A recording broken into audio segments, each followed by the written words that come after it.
गुरुवारी आपली महाराजांना सगळ्यांनी सादर प्रणाम करतो. मित्रांनो, तुम्ही जसे विद्यार्थी आहात तसे माझ्याही वर्गामध्ये खूप विद्यार्थी असतात. आम्हाला सगळ्या सुंदर विद्यार्थी 5वी ते 10वीपर्यंत स्कूल आहे. असा माझे बंधू आहेत कलेला प्रत्येक गुरुवारी, त्यांच्यामुळे महाराजांचं माझा योगायोग आला आणि इगतपुरी तालुक्यामध्ये महाराजांचा कार्यक्रम होता कीर्तनाचा. बोर्ड पास झाली, माझ्या विशेषण बघितलं, अहो महाराजांचा कार्यक्रम आहे, तपास काढा. बंधूंना फोन केला, आपला गाडी काढायचं, महाराजांना घरी जेवणाला बोलवायचं. बंधूंनी कॉन्टॅक्ट केला आणि नाशिकला गेला जेवणाच्या कॅम्पला. महाराजांना आग्रह केल्यानंतर त्यांनी त्या विनंतीला मान दिला आणि माझ्या घरी त्यांच्या पदस्पर्शे आणि त्यामुळं माझी ती इमारत काळा आणि महाराजांचे पदस्पर्शे माझ्या घराला लागले आणि तेव्हापासून एक वेगळ्या प्रकारचं नाव. त्याच्या अगोदर होतं प्रत्येक वर्षी आमच्या घरी आता बायच्या दसऱ्याला होते, वर्षश्राद्ध होते, सगळ्या गोष्टी त्यांच्या अलिबात्याखाली चालतात. पण समोरासमोर एवढं क्लोज आपण त्या क्षेत्रामध्ये नाही. त्याचं मला म्हणायचं होतं काय, तुम्ही सगळे कुठले आज तुम्हाला महाराजांमुळं कमीत कमी हरिपाठ येत असत, कोणाला पप्पा येत असत, सारे गावामध्ये बोल तुम्ही शिकला असत.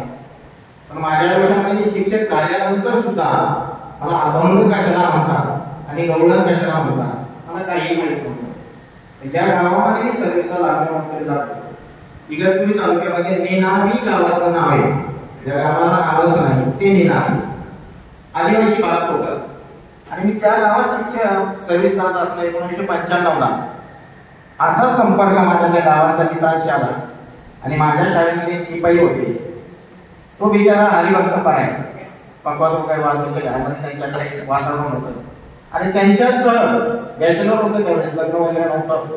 आणि मग त्यांच्या नादी लागत त्या मंदिरामध्ये बसायचो आणि कुठंतरी त्यांच्याबरोबर टाळा वाजवायला शिकायचो. एक छंद होता मला संगीताचा पूर्वीपासून, पण त्याचं माहीत नव्हतं. ते टाळा वाजवायला गेलं ते म्हणायचे सर तुम्हाला टाळा वाजवता येत, याच्यामध्ये तुम्हाला अभंग येत असत, गवळण येत असत. म्हणजे मला त्यातलं काही हे नाही, पण तरी तुम्ही काहीतरी म्हणा. आणि त्यावेळेस लता मंगेशकरांचं एक आवडीचं गीत मी कुठंतरी ऐकलेलं होतं आणि ऐकलेलं ते गीत मी त्या भजनामध्ये म्हटलं.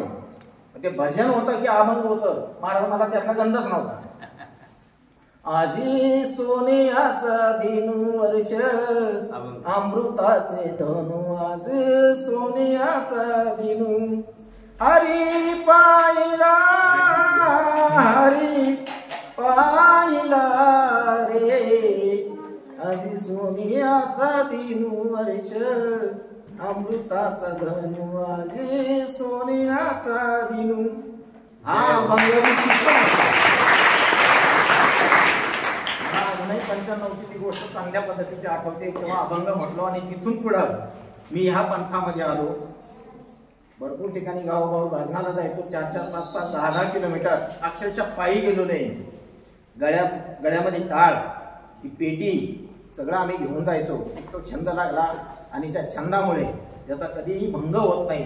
तो असा अभंग माझ्या जीवनामध्ये अवतरला आणि अशा साधू संतांच्या सहवासामध्ये मी आलो. माझे गुरुवर्य लातूरचे की ज्यांना मी गुरु मानलेलं आहे, शिवलिंग स्वामी लातूरकर म्हणून, आजही ते आहेत, व्यवस्थित आहेत. महाराजांना मी सांगितलं आणि त्यानंतर महाराजांच्या सहवासामध्ये आलो. एक चांगले गुण, एक संस्कार घडवण्याचं सगळ्यात महत्वाचं केंद्र हे या माध्यमातून घडवलं जातं. आपण विद्यार्थी आहोत, बरेचसे विद्यार्थी मोबाईलच्या नादी लागतात. माझ्याकडे मोबाईल आहे, पण कधीतरी महाराजांचा मेसेज मला नेहमी असतो, कंटिन्यू असतो.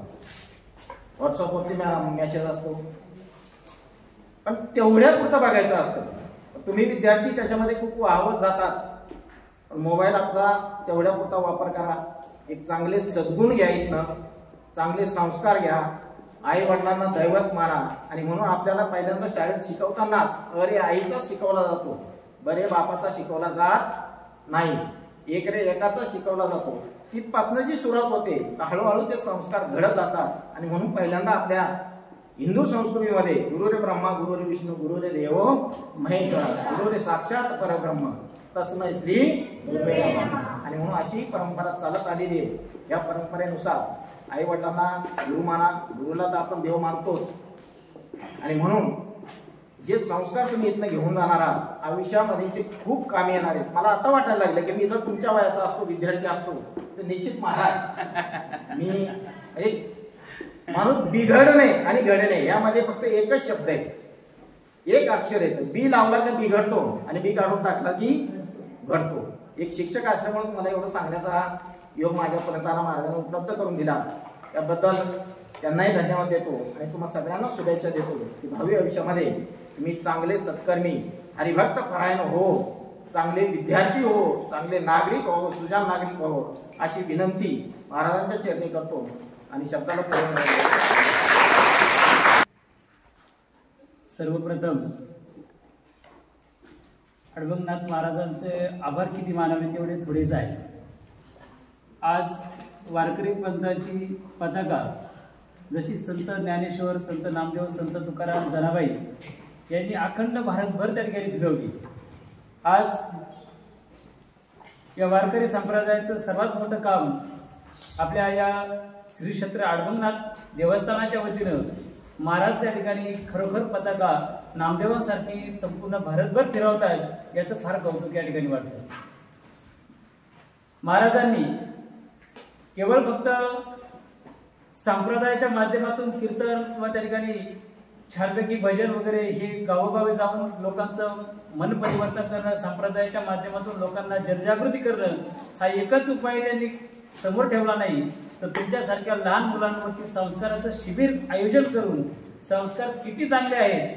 आज जर लहान वयातच आपल्याला चांगले संस्कार लाभले तर भविष्यात आपण चांगला एक विद्यार्थी, सुजाण नागरिक, सुजाण विद्यार्थी आणि आपल्या आईवडिलांचं नाव जसं सीए मॅडमनी त्यांच्या वडिलांचं आईवडिलांचं नाव चांगलं उज्ज्वल केलं तसं उद्या तुम्ही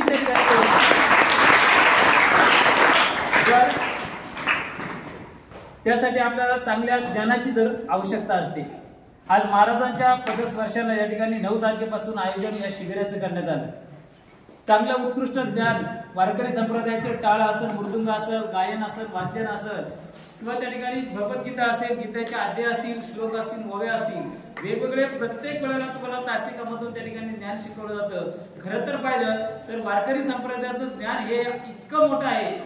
संत ज्ञानेश्वरांनी म्हटलं की माझ्या मराठीची बोलत होतो की अमृतावनी पैदा जिंके. माझी मराठी भाषा इतकी संप्रदाय जगात कोणतीच नाही.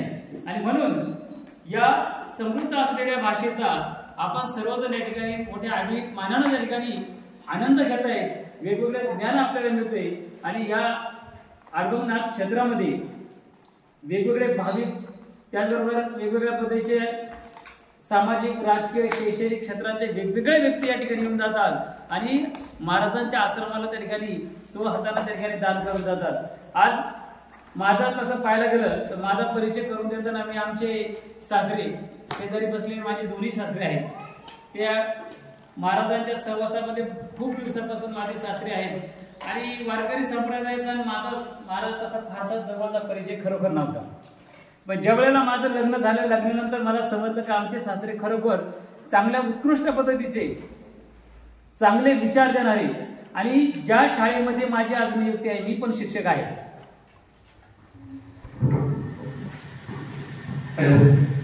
ज्या शाळेमध्ये आज माझी शिक्षक म्हणून नियुक्ती झालेली आहे त्या शाळेमध्ये मी ज्यावेळेस गेलो त्यावेळेस कळलं, महाराज अभिमानानं सांगण्याची गोष्ट आहे की माझ्या सासूरवाडीमध्ये आमचं पारखे कुटुंब हे एक सुजाण नागरिक आणि एक आदर्श कुटुंब म्हणून ओळखलं जातं. आज गावची लोकसंख्या जवळजवळ 8 ते 9 हजार आहे. लहान सासरे शिक्षक आहेत, मोठे सासरे राजकारणात होते आणि जे सासरे आहेत मध्ये ते आज विनेकरी आहेत अडबंगनाथ देवस्थानाचे. त्या सासऱ्यांच्या कृपाशीर्वादानं त्यांच्या मुली इतक्या सुसंस्कृत आहेत किंवा संस्कार कसे असावे आजही मी पाहतो की आज घरामध्ये सुद्धा जे विद्यार्थ्यांना, नातवांना किंवा त्याबरोबर आपले नाते विकसित करणं, चांगलं ज्ञान कोणतं द्यायचं, कोणते विचार चांगले त्या ठिकाणी मांडायचे याचं एक मूर्तिमंत उदाहरण म्हणजे आमचे सासरे आहेत. आज तरी मी त्यांच्या आणि महत्वाची गोष्ट ज्या सासूबाईंनी माझी 6 वर्षापासून शिक्षक म्हणून भरती झाली त्यावेळेला ते माझ्या ज्या सौभाग्यवती असतील, माझ्या ज्या नातेवाईकातील ज्या सर्व विद्यार्थी असतील त्यांच्याबद्दल कणोली गावामध्ये आज एकही विद्यार्थी किंवा एकही व्यक्ती म्हणत नाही का पारधी कुटुंबाच्या मुली त्या संस्कारशील नाही.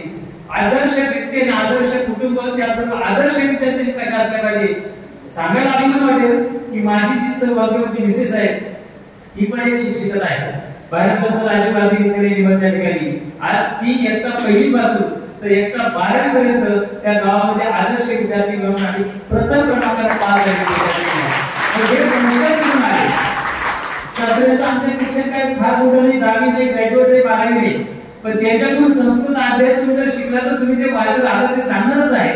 तुम्ही जर त्यांचा संस्कृतचा अभ्यास पाहिला, संस्कृताचं ज्ञान जर बघितलं तर चांगल्या संस्कृत ज्ञान पीएचडी मिळवलेल्या व्यक्तीला सुद्धा मिळणार नाही असं ज्ञान त्यांच्याकडे आहे. मग ही संस्कृतता केवळ फक्त कशानं तर वारकरी संप्रदायाच्या किंवा त्या संत ज्ञानेश्वर, संत एकनाथ, संत तुकाराम, संत जनाबाई, संत मीराबाई, संत सोयराबाई, संत लक्ष्मीबाई यांच्या सहवासात आपण ज्यावेळेस जातो त्यावेळेला आपल्या मनामध्ये असल्यामुळे हा नक्कीच दूर झाल्याशिवाय नाही. चांगले ज्ञान चांगले गुण आपल्याला मिळत असतात आणि हेच गुण आज आपल्या वारकरी संप्रदायातील असलेले अरुणगिरी महाराज जे आहेत या महाराजांनी तुमच्यासाठी बालशिबिर या ठिकाणी सुरू केलं. जास्तीत जास्त विद्यार्थ्यांनी खरोखर सहभाग घेतला. आपल्या मनावरती जर चांगले संस्कार झाले तर आपण एक पुण्याचा चांगला सुजल नागरिक होऊ शकतो. आपल्या देशाची सेवा करण्यासाठी प्रत्येकाला एकच क्षेत्र मिळेल असं नाही, परंतु ज्या क्षेत्रामध्ये मला जायचं आहे त्या क्षेत्रामध्ये मी चांगला पारंगत पद्धतीनं चांगला अभ्यास करू, चांगला एक विद्यार्थी घडून या देशाची सेवा करेल, आईवडिलांची करेल आणि समाजातल्या जो व्यक्ती एक लक्षात ठेवायचं प्रत्येक व्यक्ती हा श्रीमंत नाही, प्रत्येक व्यक्ती गरीब नाही, परंतु आपला मित्र असू द्या. कृष्ण आणि सुदामाची आपण सर्वांनी गोष्ट ऐकलीच आहे. कृष्ण हा घराला खूप मोठा देवाचा देव त्या ठिकाणी होते, परंतु त्यांचा मित्र सुदामा अगदी मळक्या कपड्यात होता. ज्या वेळेला सुदामाला भेटण्यासाठी त्यावेळेस कृष्णाला भेटण्यासाठी सुदामा गेले आणि समोर त्या असलेल्या दरबाराच्या समोर उभे राहिले. सेवेकरांनी त्या ठिकाणी त्यांना काढून दिले का मळक्या कपड्यात असलेल्या कोण व्यक्ती आहे त्याला बाजूला करा. त्यावेळेला त्याला बाहेर काढून दिलं आणि ज्यावेळेस नाव संबंध का सुदामा भेटायला आला त्यावेळेस गाडीत बसलेले जे महाराज किंवा त्या ठिकाणी असलेले जे या जगाचे जगतपती होते ते उठून त्या ठिकाणी आले आणि उठून येऊन आपल्या मित्राला आलिंगन केलं. हे दृश्य पाहिल्यानंतर खऱ्या अर्थानं माणसानं श्रीमंत आणि गरिबी याचा भेदभाव बाजूला केला पाहिजे. माणसाला कोणच म्हणणं आहे, माणूस या वर्णामधूनच त्या ठिकाणी घडत असतो आणि म्हणून आपण चांगले विचार, चांगले मित्र, चांगले मित्र परिवार, चांगले आचार आपण जर आत्मसात केले तर भविष्यात आपला चांगल्या पद्धतीनं आपण एक चांगला विद्यार्थी म्हणून घडू शकतो. एवढे बोलून या ठिकाणी मी थांबणार आहे. महाराजांनी मला बोलण्याची संधी दिली. तुम्हाला सर्व विद्यार्थ्यांना या शिबिरासाठी सर्वांच्या मनपूर्वक शुभेच्छा. आमच्या घरात परिवाराकडून, पालखी परिवाराकडून मी पुन्हा एकदा या आढळनाथ देवस्थानाचं त्याचबरोबर महाराजांचं खरोखर कौतुक करतो की वेळात वेळ काढून सुद्धा विद्यार्थ्यांवरती संस्कार करण्याचे तुम्ही जर हा अभ्यास घेतलेला आहे. महाराज या वर्षी तुमच्याकडे 100 विद्यार्थी असतील तर नक्कीच पुढच्या वर्षी 500 विद्यार्थी तुमच्याकडे शिकण्यासाठी येतील, कारण तुम्हीच उद्या सांगणार आहात तुम्हाला किती चांगलं ज्ञान मिळाले. ज्ञानात हे विचारण्याची गोष्टच नाही, विद्यार्थी आपोआप सांगत असतो की मला काय त्या ठिकाणी शिकायला मिळाले. तुमच्यातलं परिवर्तन हे 4 विद्यार्थ्यांना परिवर्तन केल्याशिवाय राहणार नाही आणि एका विद्यार्थ्याला जर 5 विद्यार्थी आले तर 100चे पुढच्या वेळेला 500 आणि 500 ते 5000 महिन्यात वेळ लागणार नाही. फक्त आपण चांगलं ज्ञान घेण्याचा प्रयत्न करा. आपण आलोय फक्त वेळ काढण्यासाठी, सुट्टी मिळायची काही होणार असं करू नका, तर चांगलं ज्ञान घेण्यासाठी आपण या ठिकाणी आलात. तुम्हाला चांगलं ज्ञान या ठिकाणी मिळणार आहे. फक्त घेताना चांगली तिजोरी सोबत घेऊन जा, जेणेकरून ती तिजोरी तुम्हाला चांगल्या पद्धतीने वाढता येईल आणि तुमच्या या ज्ञानावर तुमचा विकास झाल्याशिवाय राहणार नाही. एवढं बोलून मी माझी शब्द संपवतो. आठवणी महाराज की जय, सद्गुरु नारायणगिरी महाराज की जय आणि या सर्व आढळनाथ देवस्थानाच्या सर्व कर्मचारी जे आहेत, दत्तगिरी महाराज असतील, काकडे महाराज असतील, या सर्व व्यक्तींचा कधी फोन करा. महत्वाची गोष्ट एक सांगायचं विसरलो की महाराजांचं वैशिष्ट्य असं आहे, कधी फोन करा. महाराज स्वतः बोलले नाही तर काही अडचण नाही, परंतु दत्तगिरी महाराज मात्र फोन करून त्या ठिकाणी सांगणार की आम्ही अशा ठिकाणी आहे, तुम्हाला आम्ही नंतर कॉल करतो, नंतर फोन करतो. परंतु फोन टाळणे, मेसेज टाळणे हा महाराजांचा कधीच उद्देश नाही. रात्री 12 ला तुम्ही फोन करा, मेसेज करा, आणि जर महत्त्वाचं असेल तर मला फोन केल्याशिवाय राहणार नाही. ही सर्वात मोठी त्या ठिकाणी सद्गुरूची करण्याची सर्वात मोठी शिकवण आहे. ही त्या ठिकाणी जाहीर करतो आणि माझी गांभीर्य म्हणू शकते.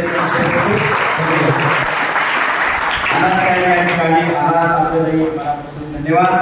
या ठिकाणी आम्ही आपल्या सर्वांचा सन्मान करतो. त्यानंतर पालखी आपल्याला शुभेच्छा देतील. एकदा आलेल्या पाहुण्यांचा सन्मान मी संस्थांच्या वतीने करत आहे, स्वीकार करावा विनंती.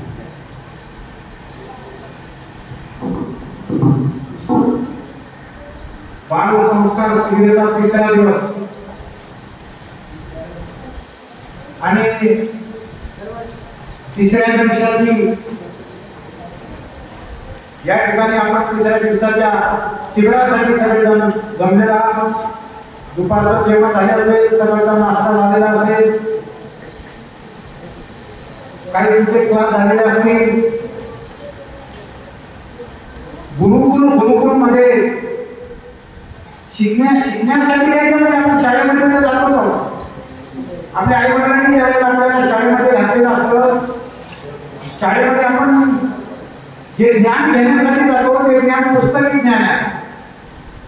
पुस्तकी ज्ञानाने काय होत नाही, एकतर डिग्री मिळवता येईल, नोकरी मिळवता येईल,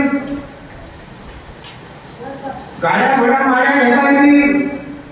ते पुस्तकी ज्ञान जर ते ज्ञान प्राप्त झालं तर. परंतु सांस्कृतिक एक शिबिर आहे. पूर्वीला गुरुकुल असायचे.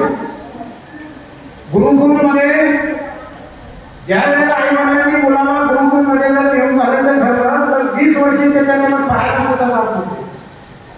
21 वर्षाचा झाल्यानंतर गुरुकुलातून त्या मुलाला घरी आणत होते.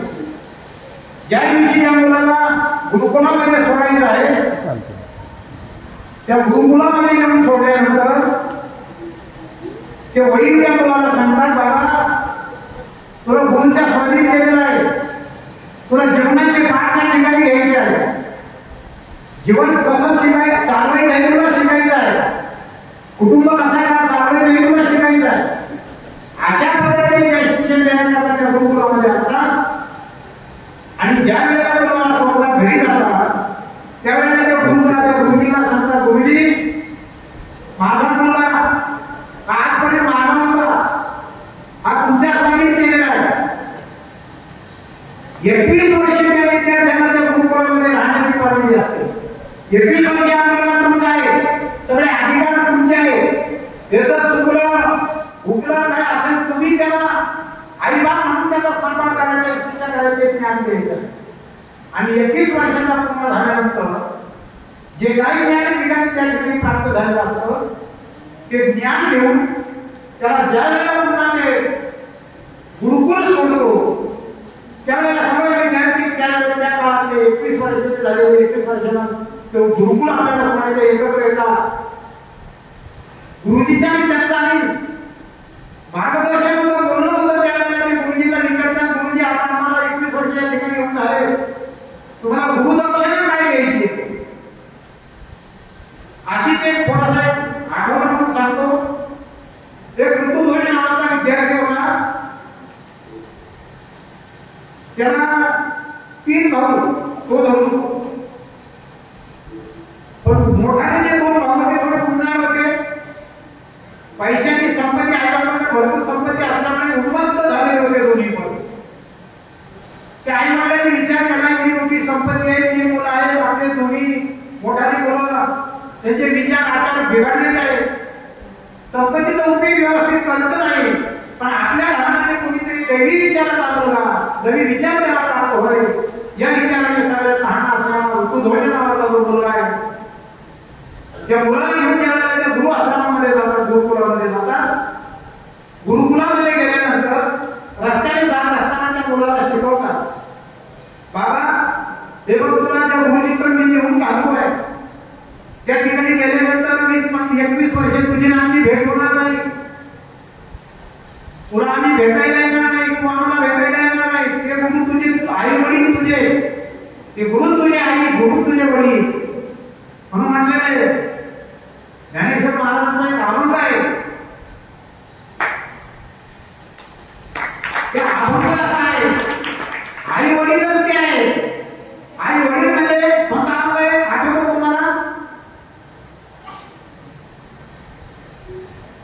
कोणता अहंकार आहे? तो अहंकार आई वडील नाही. तुम्ही तुम्ही माझे आई आहात, तुम्ही माझे वडील आहात, तुम्ही माझे भाऊ आहात. अशा पद्धतीने तुला त्या ठिकाणी राहायचं आहे. त्या ठिकाणी अनेक प्रकारचे विद्यार्थी, अनेक गावचे विद्यार्थी एकत्र आलेले असतील. सगळ्यांची एकरूपतेने वाग. कोणाला उद्या होऊ नको. गुरुच्या सांगतील ते ऐकत जा. हे तुझे दोन भाऊ आहेत, संपत्तीच्या जोरावर उमंत झालेले आहेत. अशा पद्धतीने ते वडील त्याला शिकवत जातात. गुरु जवळ आणून देतात आणि गुरुजीला सांगतात, गुरुजी हा माझा मुलगा तुमच्या स्वाधीन केलेला आहे, बोटाला धरलेला आहे. तुमच्यासारखा 6-7 वर्षाचा असेल, बोटाला धरलेल्या वडिलांच्या वडील गुरुच्या स्वाधीन करताय. आणि ज्या वेळेला त्याचा हात सोडताय त्यावेळेला मुलगा रडतो आणि वडील पण रडताय. आता भेट तुझी माझी होणार नाही. 21 वर्षांनी तुम्ही भेटणार आहे. आणि ज्या वेळेला वडील निघून जातात त्यावेळेला गुरुच्या पाया पडतो, गुरुचं दर्शन घेतो आणि गुरुजी त्याला जवळ येतात, पाठीवर त्याच्या हात करतात, बसण्यावर हात ठेवतात आणि त्याला त्या ठिकाणी ज्ञानाकरता त्या ठिकाणी ठेवून घेतात. 21 वर्षाचा ज्या वेळेला तो होतो सर्व ज्ञान त्याला प्राप्त होतो. आणि ज्ञान प्राप्त झाल्यानंतर ज्या वेळेला तो गुरुकुल सोडायची वेळ येते त्यावेळेला गुरुजींना विचारलं जातं, गुरुजी आता आम्ही आमच्या घरी चाललेलो आहोत. गुरुजी सुद्धा त्यांना सांगतात, हे ज्ञान तुम्हाला मिळालं आहे, हे ज्ञान म्हणून तुम्ही गावामध्ये जा, घराघरामध्ये जा, कुटुंबामध्ये जा, या ज्ञानाचा उपयोग जगासाठी करा. असं त्यांना मार्गदर्शन करत असताना गुरुदक्षिणा देऊन राहिली असते. आणि म्हणून ते म्हणतात, गुरुजी आता आम्ही गुरुदक्षिणा काय द्यावी? त्यावेळेला गुरुजींनी सांगितलं, एकच गुरुदक्षिणा मला पाहिजे. 1000 कोटी तुझ्याकडून राम मंत्राचा जप झाला. किती? 1000 कोटी राम मंत्राचा जप झाला पाहिजे. ही माझी गुरुदक्षिणा. त्यांनी विचार केला, काय हरकत नाही, 1000 कोटी राम जप म्हणजे आता तुम्ही तसे वहीत पेन घेऊन बसले आहात, तसं त्याला आपलं वहीत पेन त्याच्यावर 1000 कोटी रामनामाचा जप करायचा. दर्शन घ्यायचं निघाला गुरुजींनी पुन्हा त्याला मागवलं होतं, भेट मागाय मी तुला 1000 कोटी रामनाम जप करायला सांगितलेलं. पण हो गुरुजींनी ते करणार म्हणजे काय करणार? मग त्याने सांगितलं की तो रामनामाचा जप करणार, तो जप नाही. त्याला तो जप सांगितला. त्याला काय सांगितलं? तुला घराघरामध्ये जावं लागेल, प्रत्येक कुटुंबामध्ये जावं लागेल, प्रत्येक माणसांमध्ये जावं लागेल आणि रामनामाचा उच्चार त्याच्यापर्यंत पोहोचावा लागेल. या अध्यात्माचं काम तुला करावं लागेल. असं 1000 कोटी माणसांमध्ये त्याने रामनाम जप करून घेतला. असा मृदुधर्माची कथा खूप मोठी आहे. मला सांगायचं तात्पर्य, आपण या ठिकाणी फक्त 13 ते 14 दिवसांकरता आलेलो आहोत. 13 ते 14 दिवस आपल्या आई वडिलांनी तुम्हाला या ठिकाणी आणून ठेवलेलं आहे की माझा मुलगा काहीतरी आचार विचाराचा व्हावा. पहिलं गुरुकुलामध्ये आल्यानंतर सुरुवातीला म्हटलेलं आहे, अतिथी देवो भव, नाही का, मातृपितृ देवो भव. आई वडिलांना देव मान, गुरुला देव मान, आचार्यांना देव मान. आणि हे बोलवच नाही, ही फार महत्वाची आहे. याच्यातून आता तुम्हाला एक बोलवच मिळतील, गीतेच्या सोबत संता मिळेल, रीतीने कोणाला भगवताचं ज्ञान प्राप्त करण्याची ताकद असेल ते भगवताचं ज्ञान प्राप्त करून घेतील. कोणी गायनाला छंद असेल तो गायनाला छंद आत्मसात करून घेतील. आपल्याला या ठिकाणी केवळ 13 दिवसासाठी आलेलो नाही. 13 दिवसांनी ज्या वेळेला आपल्याला घरी जायचं आहे. माझं असं म्हणणं आहे, आपण पुन्हा या गुरुकुलामध्ये यावं. शाळा जवळ आहे, शाळेतही शिक्षण होईल, पण या ठिकाणी आल्यानंतर आपल्याला या युगामध्ये कसं वापरायचं, कसं वागायचं तर त्या ठिकाणी प्राप्त होईल. या ठिकाणी आलो 13-14 दिवसाचा या कार्यक्रमामध्ये खूप काही तुम्हाला ज्ञान प्राप्त होतं. अनेक प्रकारचे शिक्षक तुम्हाला शिकवण्यासाठी आहेत. काकडे महाराज आहेत, हरिपाठासाठी मला फक्त लखन महाराज आहेत, जोशी महाराज आहेत. अनेक प्रकारचं ज्ञान तुम्हाला या ठिकाणी प्राप्त होईल. कोणी संगीत पेटी शिकत असेल, सगळं आपल्याला ज्ञान प्राप्त करून घ्यायचं. आणि जाताना एवढं सांगेल का आपण या गुरुकुलामध्ये आला खूप आपण भाग्यवान आहोत. खूप खरं भाग्यवान आहे की पुन्हा असे गुरु भेटणार नाहीये. गुरु आज रस्त्यावर अनेक पावलावर गुरु आहे, लागत किती गुरु आहे, पण असे गुरु पुन्हा मिळणार नाही. खरंच मिळणार. आता आमच्या गावामध्ये महाराज कालच सांगता झालेले बाल संस्कार शिकले.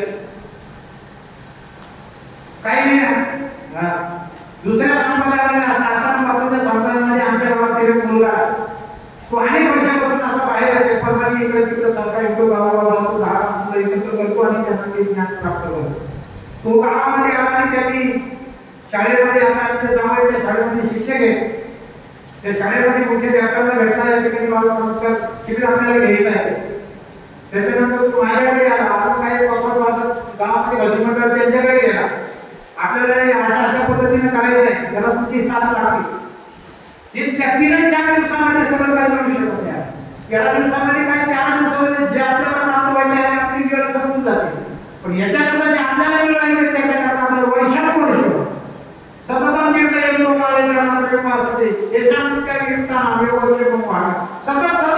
प्रयत्न केला. या प्रयत्न केल्यानंतर प्रयत्न केल्यानंतर आपल्याला सर्व काही प्राप्त होईल. प्रयत्न केल्याशिवाय मिळणार नाही. आता या ठिकाणी सगळे विद्यार्थी आहेत, काही वयाने पुढे मोठा असतील, काही लहान असतील, सगळ्यांना सांभाळून घेतलं पाहिजे. कारण आता काही आईने घालून बसलेले, काही वाणी घालून बसलेले, काही काठीला हातात बसलेले, हे विद्यार्थी हे बालपण आहे. या बालपणामध्ये आपल्याला कसं बसायचं, कसं शिकायचं, काय वाचायचं, काय घ्यायचं तर त्या ठिकाणी प्राप्त होईल ते आपण घेत जाऊ. मी या ठिकाणी खरंच माझा योग आमचे बंधू 2 दिवसापासून आलेले ते म्हटले की आपल्याला आश्रमात जायचंय, आश्रमात जायचंय. आम्ही आश्रमामध्ये त्यांना म्हटलं काय नाही, आता माझे कार्यक्रम होता, त्या कार्यक्रमातून इकडे आलो. महाराजांची भेट होईल. 2 वेळा फोन केला, महाराज असले तर बरं होईल. महाराज 24 तारखेला आमची जी पंगत आहे, 30 तारखेला आम्ही जवळजवळ 800 लोकांचा अन्नदान या ठिकाणी करून आणतो. आणि आदल्या दिवशी 22 तारखेला आचार्य या ठिकाणी आमची सगळी सामग्री घेऊन या ठिकाणी मुक्कामी आणि आम्ही कोणी बरोबर नसणार आहे महाराज. फक्त आचार्य आणि त्याचे कामगार असतील, त्याचे भांडे कुठे सर्व काही बरोबर आणणार आहे, जास्त बाकीचं येणार आहे. इथं कोणत्याही गोष्टीचा वापर करणार नाही, फक्त पाणी घ्या,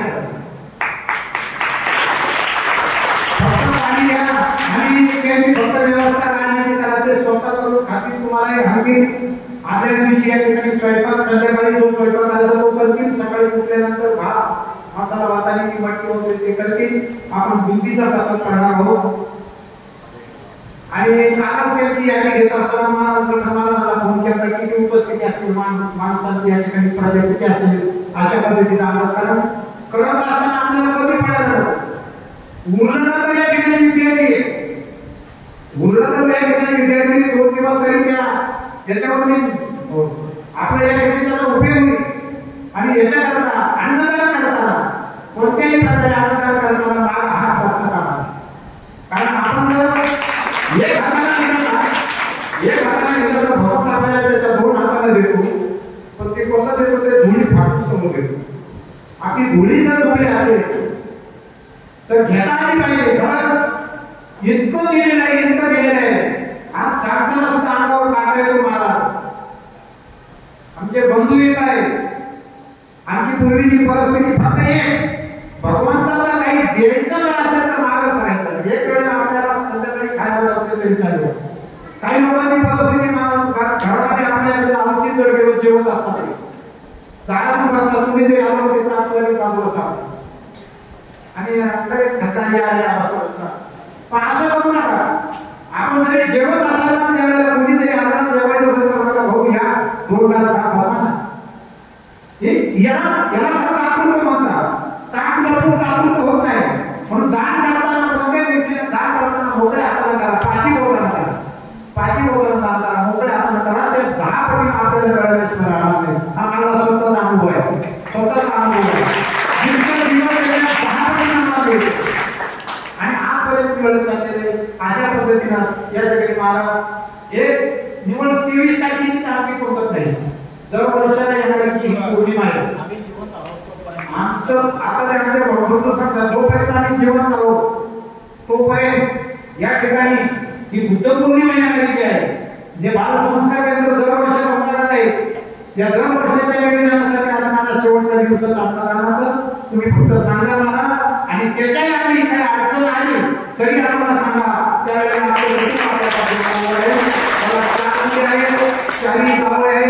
सगळे आता मला जावयाने सांगितलं सगळ्याची आई मुली गीता वाचक आहे. गीतेचे 5-5 हजार माझ्या मुलांचे मुख आहे.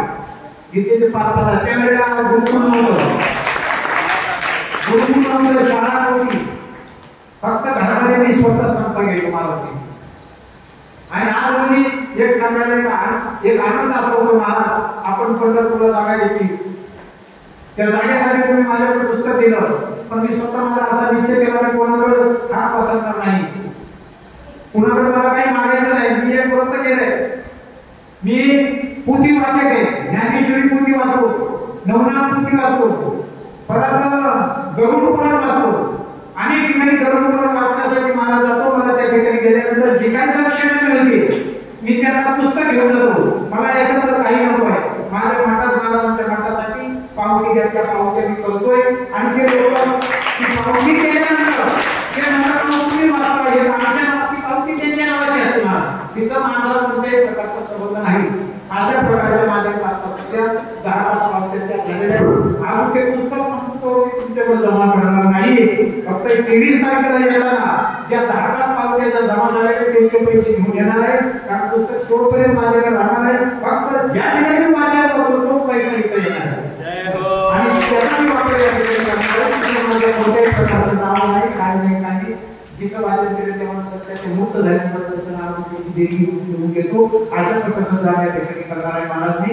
आणि अशा प्रकारचं जाण करत चला, करत चला, करत चला, देव तुम्हाला देत जाईल.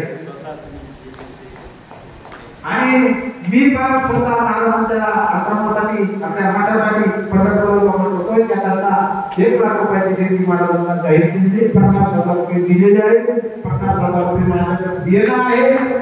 ते आणि हे एकत्र मी देणार आहे महाराज. आणि पाहिजे तर वेळ जायचं खरेदी कुठे होत असेल त्यावेळेला फोन करा, त्यावेळेला त्या पैसे मी पोच करणार आहे. या ठिकाणी जे काही चुकलं असेल ते माझ्या बुद्धीचे दोष आहे, जे बरोबर असेल ते महाराजांनी सुचवलेलं असेल असं समजून करा, आत्मसात करा. जय पालखी लोकांचा जोरात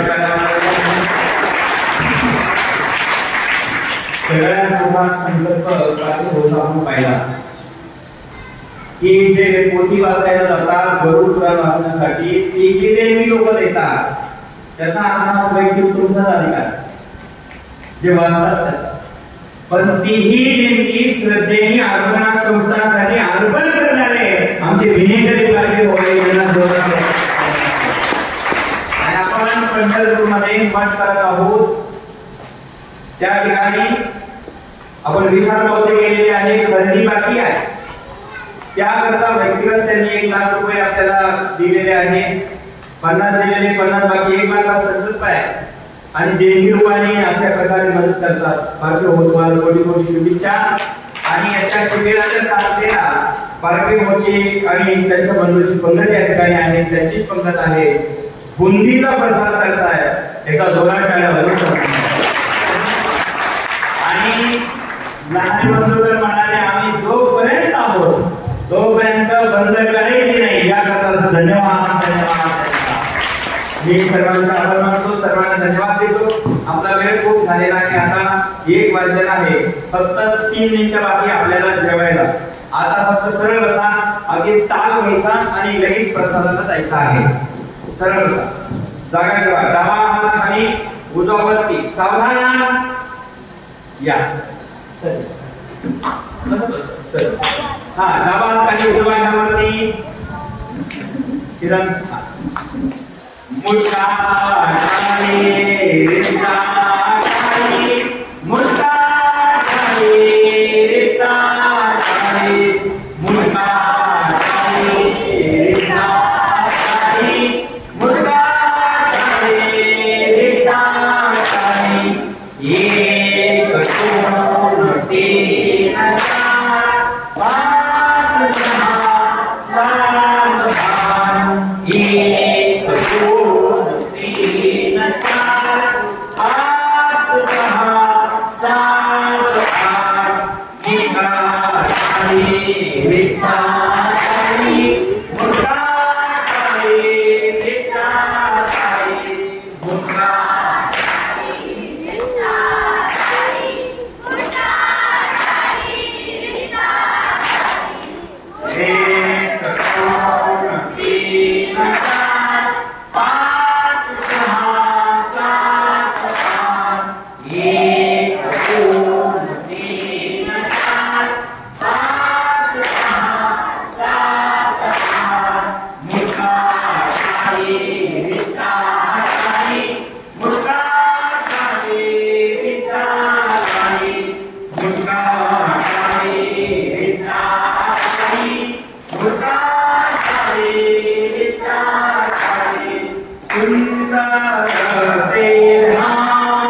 Kandika